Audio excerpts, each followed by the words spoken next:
किसी गांव में एक किसान रहता था। इस संसार में वह बहुत ही गरीब था। उसके पास जमीन का एक छोटा सा टुकड़ा था जिस पर वह खेती करता था। उसका गुजारा अत्यंत कठिन तरीकों से होता था। एक दिन सूरज की गर्मी चरम सीमा पर थी, परंतु किसान हमेशा की तरह खेत में काम कर रहा था। पसीने से लथपथ किसान बुआई के लिए खेत जोत रहा था। इसी बीच खेत में खुदाई करते समय जमीन से एक बड़ा सा लकड़ी का बक्सा मिला। किसान ने सावधानी से बक्से को निकाला। पहले तो उसके समझ में नहीं आया कि बक्से का क्या करे। आखिर उसने बक्से को खेत के बाहर रख दिया। उसे साफ करके जो रोटियां वह घर से लाया था वह बक्से में रख दी और अपने काम में जुट गया। दोपहर को जब वह खाने के लिए रोटियां निकलने के लिए बक्से के पास गया तो हैरान रह गया। उसमें रोटियां ही रोटियां भरी हुई थी। तब किसान को पता चला कि वह जादुई बक्सा था।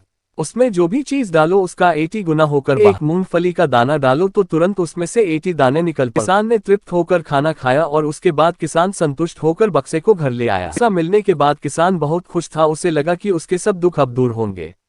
वह लालची नहीं बल्कि धैर्यवान व्यक्ति था। उसने बक्से का दुरुपयोग नहीं किया।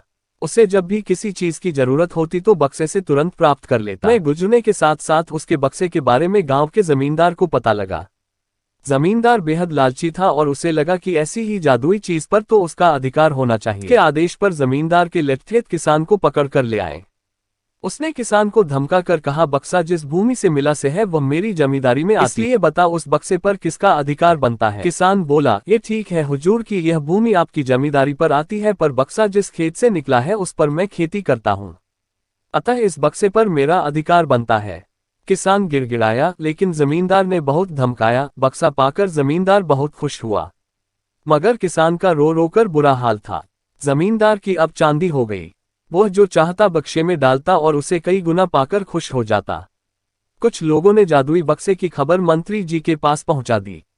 पहले तो उसे विश्वास नहीं हुआ, फिर उसने अपने विश्वस्त सेवक को बक्से की सच्चाई परखने के लिए भेजा। वहां जो उसने बक्से का जो जादू देखा तो वह मंत्री के पास जाकर सारी सच्चाई बता दी। मंत्री ने जमींदार को बुलाया, फिर उसे डराते हुए कहा, हमें पता चला है कि तुम्हारे पास एक जादुई बक्सा है, उसे तुरंत हमारे हवाले कर दो। इसी जादुई बक्से को हाथ से निकलते हुए देखकर जमींदार की हालात खराब होने लगी। उसने मंत्री जी से बहुत विनती की, पर मंत्री नहीं माना।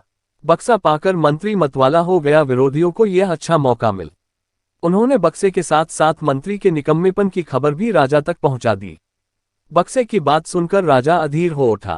वह अपने सेनापति के साथ मंत्री के घर जा पहुंचा। उसने कहा, देश की सारी जमीन राजा की होती है, इसलिए जादुई बक्से पर भी उसी का हक है। मंत्री ने बिना देरी किए बक्सा राजा को दे दिया। जादुई बक्से को पाकर राजा प्रसन्न हो गया। सबसे पहले राजा ने जादुई बक्से की मदद से अपनी खजाने की वृद्धि की, फिर राजा को उस बक्से की सुरक्षा को लेकर चिंता हुई। राजा हर कीमत पर उस बक्से को अपने साथ रखना चाहता था। राजा ने सोचा कि इसका रहस्य ज्ञात करना चाहिए कि आखिर इस बक्से में है क्या। ये जानने के लिए राजा उसमें प्रवेश कर बैठा। जब बाहर निकला तो उसके पीछे पीछे 80 राजा बाहर निकले। असली राजा का कुछ पता नहीं चलता था। वे राजसिंहासन में कब्जा करने के लिए एक दूसरे से लड़ने लगे। ये जानकर किसान को बेहद दुख हुआ। वह अपने आप को कोसने लगा कि कितना अच्छा होता कि मैं बक्से को जमीन में ही गड़ा रहने दे।